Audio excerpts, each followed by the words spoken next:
जय श्री राम जी भक्तों, आज हम सुनेंगे श्री रामचरितमानस जी के अयोध्या कांड का 41 नंबर का दोहा। जैसा कि हम हर दिन 3 दोहा सुनते हैं और इसके अंदर जितनी चौपाइयाँ आती हैं सारी चौपाइयों को अर्थ के साथ सुनेंगे। तो शुरू करते हैं, आप ध्यान से सुनिए।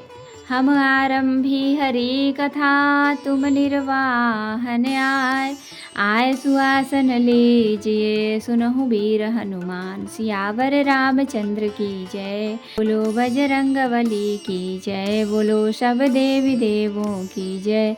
विष भरण पोषण कर जोई, ताकर नाम भरत यस होई। मुनिगण मिलन विषेखी बन, सबहि भांति हित मोर, तहि महपितु आयसु बहुरी, सम्मत जननी तूर सिया राम। विष भरण पोषण कर जोई, ताकर नाम भरत यस होई। भरतु प्राण प्रिय पावहि राजो, विधि सब विधि मोहि सनमुख आजो। जौन जाऊं बने सेहु काजा, प्रथम गनीय मोहि मूढ़ समाजा। से वही अरणु कलप तरु त्यागी, परिहरि अमृत लेहि बिसु मागी। तेउ न पाई अस समय चुकाही, देखो बिचारी मातु मन माही। अम्ब एक दुख मोहि बिसेखी, निपट विकल नर नायकु देखी। थोरे ही बात पितहि दुख भारी, होती प्रतीति न मोहि महतारी। राउ धीर गुर उदधि अगाधु, भा मोहिते कछु बड़ अपराधु। जाते मोहि न कहत कछु राउ, मोरी सपथ तोहि कहूँ सती भाऊ।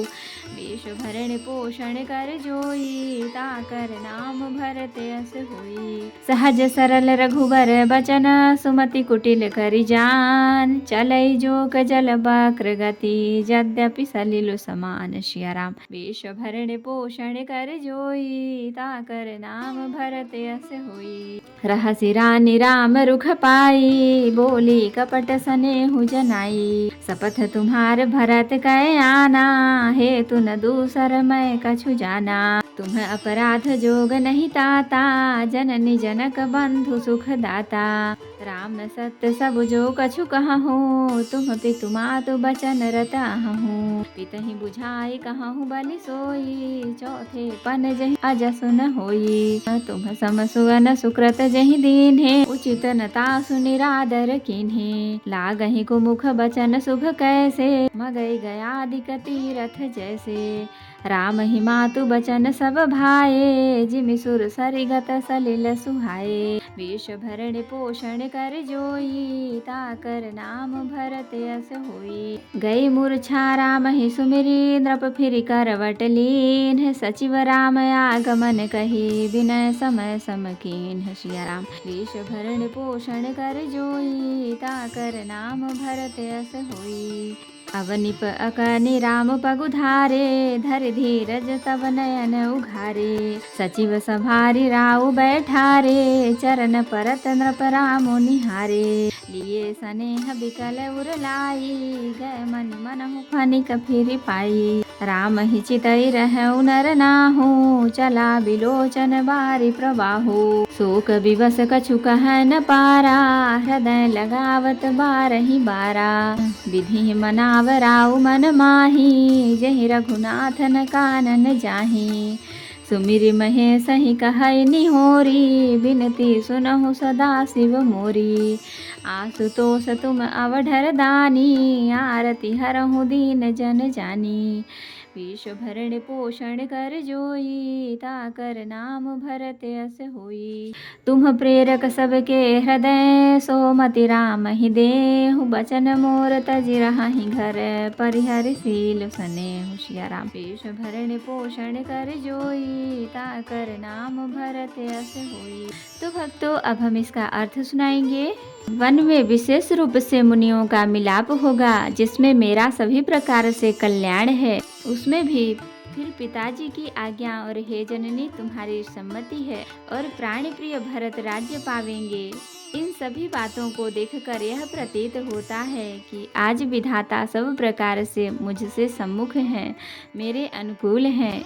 यदि ऐसे काम के लिए भी मैं वन को न जाऊं तो मूर्खों के समाज में सबसे पहले मेरी गिनती करनी चाहिए, जो कल्प वृक्ष को छोड़कर रेड़ की सेवा करते हैं और अमृत त्याग कर विष मांग लेते हैं।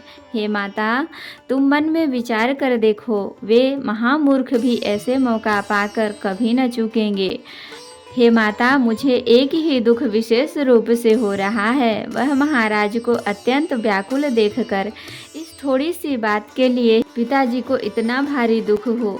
हे माता, मुझे इस बात पर विश्वास नहीं होता, क्योंकि महाराज तो बड़े ही धीर और गुणों के अथाह समुद्र हैं। अवश्य ही मुझसे कोई बड़ा अपराध हो गया है, जिसके कारण महाराज मुझसे कुछ नहीं कहते। तुम्हें मेरी सौगंध है माता, तुम सच सच कहो। रघुकुल में श्रेष्ठ श्री रामचंद्र जी के स्वभाव से ही सीधे वचनों को दुर्बुद्धि कैकेयी टेढ़ा ही करके जान रही है। जैसे अद्यप जल समान ही होता है, परंतु जोक उसमें टेढ़ी चाल से ही चलती है। रानी कैकेयी श्री रामचंद्र जी का रुख पाकर हर्षित हो गई और कपट पूर्ण स्नेह दिखाकर बोली, तुम्हारी शपथ और भरत की सौगंध है, मुझे राजा के दुख का दूसरा कुछ भी कारण विदित नहीं है।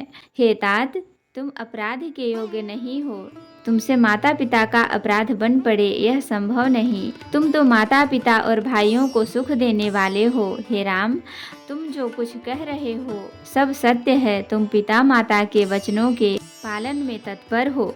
मैं तुम्हारी बलिहारी जाती हूँ। तुम पिता को समझाकर वही बात कहो, जिससे चौथेपन बुढ़ापे में इनका अपयश न हो। जिस पुण्य ने इनको तुम जैसे पुत्र दिए हैं, उसका निरादर करना उचित नहीं। कैकेयी के बुरे मुख में ये शुभ वचन कैसे लगते हैं, जैसे मगध देश में गया आदि तीर्थ। श्री रामचंद्र जी को माता कैकेयी के सब वचन ऐसे अच्छे लगे, जैसे गंगा जी में जाकर अच्छे बुरे सभी प्रकार के जल शुभ सुंदर हो जाते हैं। इतने में राजा की मूर्छा दूर हुई। उन्होंने राम का स्मरण करके राम राम कहकर फिर कर करवट ली। मंत्री ने श्री रामचंद्र जी का आना कहकर समय अनुकूल विनती की। जब राजा ने सुना कि श्री रामचंद्र पधारे हैं, तो उन्होंने धीरज धर के नेत्र खोले। मंत्री ने संभाल कर राजा को बैठाया। राजा ने श्री रामचंद्र जी को अपने चरणों में पड़ते प्रणाम करते देखा।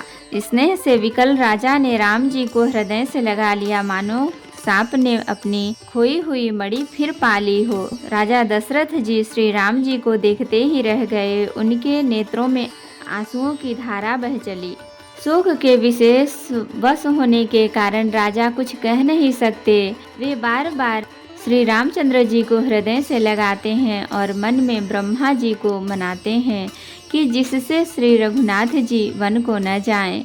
फिर महादेव जी का स्मरण करके उनसे निहोरा करते हुए कहते हैं, हे सदाशिव, आप मेरी विनती सुनिए। आप आशुतोष, शीघ्र प्रसन्न होने वाले और अवधर दानी, मुँह मांगा दे डालने वाले हैं। अतः मुझे अपना दीन सेवक जानकर मेरे दुख को दूर कीजिए। आप प्रेरक रूप से सबके हृदय में हैं। आप श्री रामचंद्र जी को ऐसी बुद्धि दीजिए जिससे वे मेरे वचनों को त्याग कर और शील स्नेह को छोड़कर घर में ही रह जाएं।